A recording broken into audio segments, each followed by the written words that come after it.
I want to talk more about celebrations because Americans did just come together to celebrate Juneteenth, okay? Federal holiday marks the end of slavery. Some cities scaled back, frankly, canceled celebrations this year with an eye on the Trump administration's DEI rollbacks. And notably, of course, the president did not sign a proclamation this year observing the holiday. Instead, he took to social media posting, "Too many non-working holidays in America. It's costing our country billions of dollars to keep all of these businesses closed." Has the White House had their Juneteenth celebration? Did it happen? Is it going to happen? We have 11 federal holidays. And by the way, the workers are fine. They're getting paid time and a half. You don't want the holiday. This holiday specifically. We have way too many holidays. We got President's Day, that can go, but maybe that's what he's talking about. Let's just see. Okay. Black Twitter is not having it. Black social Really? media is like, you can, No. As is said, heavy Negro spiritual sigh. What do we make of America's short-lived awakening and reckoning? So short that already Juneteenth. Well, President Trump signed this into law in 2020. Let's remember that. Oh, does he remember that? This is what we're talking I don't about. know, and it's definitely an occasion worth celebrating. The Heritage Foundation's president, Kevin Roberts, articulated this. I mean, it's a great moment in American history when word reached, those in Galveston, Texas, that President Lincoln had signed the Emancipation Proclamation. Okay, I think we should celebrate our history. No one believes Trump is not saying that, Rob. Yeah, I can't answer for him.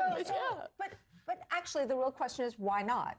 Why not? And why are you equating Black history, American history with DEI? Why are those two things being conflated?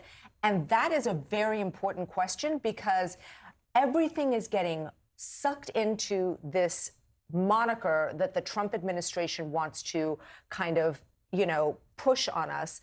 And this is, as you rightly mentioned, important American history. But Lulu, you mentioned earlier the idea that when we were talking about the Dodgers, of the corporations and public institutions that felt like, oh no, maybe there was too much. Maybe things pushed into... Oh, so Juneteenth is too much as opposed to never having marked the formal end of slavery in this country?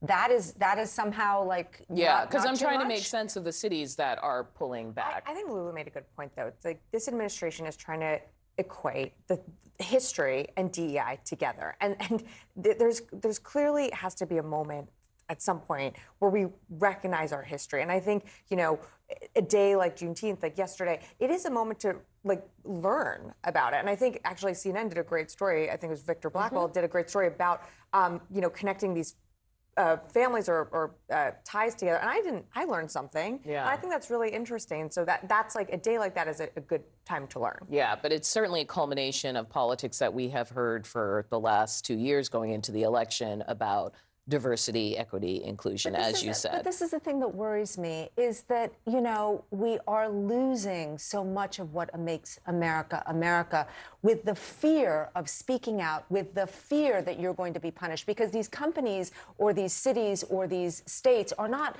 taking these actions because they might want to. They're taking these actions because they're afraid of what the federal government will do. But Lulu, can I raise something? So here is the Metro section of the Washington Post. This is a crowd celebrating Juneteenth, and it's mostly Black. And what made that moment what it was, why we ended up with a holiday, was multiracial crowds forcing this kind of cultural conversation. Where are the white people? I mean, this is part of the conversation, as you said, of standing up. These people are in the street. Why not everyone else? I mean, yeah, cosign. I mean, I don't know what, I agree with you. I think that it is important for all of us to support a holiday like this, and it shouldn't just be about Black people celebrating this moment. Yeah, there's been It shouldn't be so political, but there is a conversation about solidarity politics, so to speak, like multiracial coalitions coming together. And when you look at what was going on in LA, is that still happening? I don't think it's still happening. I think among the Latino community, that's certainly everyone. I mean, one of the things that happens when there's a lot of pressure is that people fragment. And so I think you're seeing that. I think every community is sort of fighting for its own survival. I do think we have a moment here as over the next year we celebrate America's 250th birthday to maybe come together and find those moments throughout our history where we can have these conversations and educate the next generation about things that have happened in our past. And the White House this week unveiled the Founders Museum. They're doing other things over the course of the next year. And so my hope is, Lulu, that they'll look for opportunities to do that. Yeah, and we'll we'll be wait and see. considering how they've been scrubbing some historical figures from websites and even naval ships. I don't know, but I have hopes, just like you, Rob, if only for my own kids. Governor, as you know, today is a federal holiday. The White House did not put out any statement marking it, and on Truth Social, President Trump posted, quote, "Too many non-working holidays in America. It is costing our country billions of dollars to keep all of these businesses closed." Obviously, today is Juneteenth. What is your response to the president's statements? I actually didn't see the president's statement. I was too busy presenting one of the largest mass pardons in the history of this country, and also passing the Just Communities Act, which allocated over $400 million to disadvantaged communities and black communities that have been intentionally harmed over the process of these years. And so, the thing that I know is, while I did not follow what the President of the United States said about Juneteenth, here in Maryland, we celebrated Juneteenth, and we celebrated Juneteenth with action.